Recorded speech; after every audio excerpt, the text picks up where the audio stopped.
avec le candidat Rollin Belloni qui est en direct. Bonsoir. Bonsoir Monsieur Perdius, bonsoir tous les Guyanais, bel bonsoir pour tout le monde. Et vous l'avez donc remarqué, il y a un léger décalage de quelques secondes. Rollin Belloni, vous êtes médecin, vous œuvrez régulièrement dans le domaine de la santé, notamment avec votre projet de pirogue humanitaire. Pourquoi avoir décidé de vous engager en politique? Pourquoi voulez-vous devenir sénateur? Pour les mêmes raisons qui m'ont poussé à devenir médecin, à enseigner, à militer, à agir, à réfléchir et à écrire ma vision pour la Guyane. Je voudrais porter tous ces combats, tous ces efforts au plus haut niveau des institutions de la République. Alors, quelles sont vos priorités, puisque vous parlez de combat? Aller au palais du Luxembourg pour... Mes priorités sont celles que je défends depuis des années. Donc, mon projet d'action se situe dans 4 axes. L'économie, la santé, l'éducation et bien sûr le changement institutionnel, donc le changement pour le statut de la Guyane. Alors, vous le rappelez, Rollin Belloni. Cela m'amène à vous dire que... Allez-y, continuez, allez-y, terminez. Oui, vous savez tout mon combat, notamment pour la santé. Et le grand combat pour la santé, c'est déjà l'accès aux soins, l'installation des 5 bassins, pour passer de 4 bassins à 5 bassins, et bien sûr la mise en place du CHU en Guyane française. Rollin Belloni, Georges Patient, candidat sortant. Deuxième axe. Oui. Allez-y, terminez les 4 axes alors, développez les 4 axes. Je n'entends pas. Oui, je vous dis donc les 4 axes. Donc l'éducation, vous savez que chaque année, il y a plus de 1000 enfants qui ne sont pas scolarisés. Nous avons des difficultés pour construire des écoles. Je vous rappelle que les écoles primaires, notamment, et les écoles secondaires sont sous la responsabilité, donc la construction des collectivités, et le sénateur est en première ligne pour accompagner, défendre les intérêts du territoire. Nous ne voudrions pas que des enfants soient laissés sur le bord de la route, donc il conviendrait donc pour cela de mettre en place une structure, notamment, vous savez, la difficulté que nous avons pour construire les écoles, parce que le foncier ne nous appartient pas. Le foncier ne nous appartient pas, et je vous renvoie au grand combat que nous avons mené en 2017, où nous avons obtenu 250 000 hectares qui ne sont encore pas distribués. Donc le foncier est très lié à la construction des écoles. Troisièmement, l'économie et modifier, rénover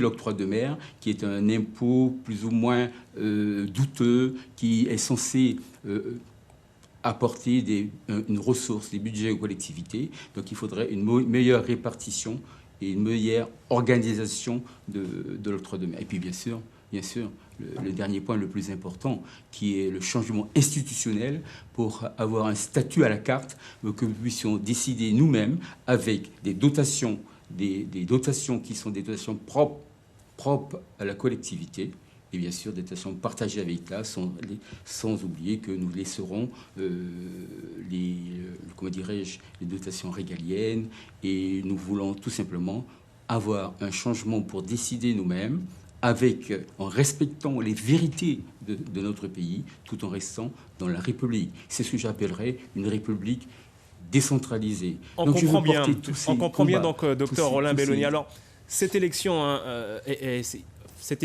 un goût assez particulier, puisqu'il faut convaincre non pas les électeurs, mais les grands électeurs, en l'occurrence les élus. Est-ce que vous vous êtes déjà fait connaître? Quelle est votre stratégie de campagne? Alors, ma stratégie de campagne, elle est de longue date. Elle est de longue date parce que j'ai beaucoup accompagné les collectivités en travaillant auprès des maires, au niveau donc aussi au niveau des parlementaires. Je voudrais aussi rappeler que j'ai beaucoup travaillé autour de Karam, Gabriel Serville et d'autres parlementaires. Et dans mes différentes missions sur le terrain, je me suis rapproché des maires et pour comprendre la difficulté que l'on rencontrait sur le terrain.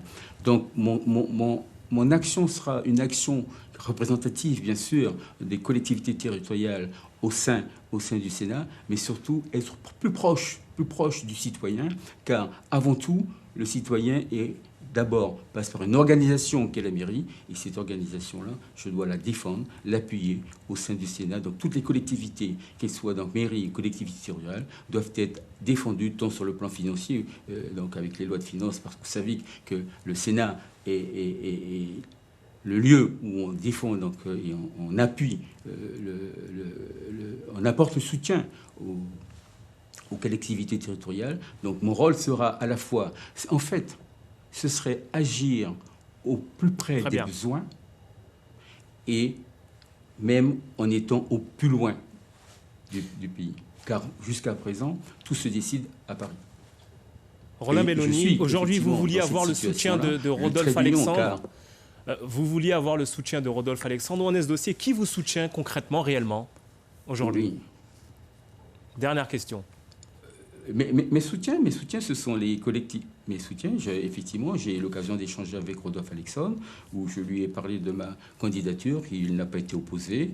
Il m'a dit qu'il avait qu'un seul candidat, qui est le maire l'ex-maire le sénateur Passion. Et il m'a dit que c'était ouvert et qu'il n'avait pas un deuxième candidat. Il me l'a confirmé. J'ai aussi le soutien donc, des collectifs. Les collectifs, quand je dis les collectifs, parce que c'est une élection particulière, effectivement, qui fait appel, bien sûr, aux grands électeurs. Mais j'ai aussi l'intention que la population pourrait influencer les grands électeurs, car c'est surtout la population qui m'intéresse. Bien sûr qu'il faille passer par le truchement des élections des grands électeurs, que je ne néglige pas et que je fais appel à eux, justement, à travers votre canal, pour leur dire que mon combat est toujours le même. Il est un combat guyanais. Roland Belloni, merci donc d'avoir répondu à notre invitation. On rappelle que vous êtes candidat pour ces élections sénatoriales avec votre programme en 4 axes, avec notamment la santé, l'économie. Notamment en économie, vous proposez de refonder l'octroi de mer, une mesure pour vous qui aujourd'hui ne passe pas. Merci en tout cas d'avoir répondu à notre invitation.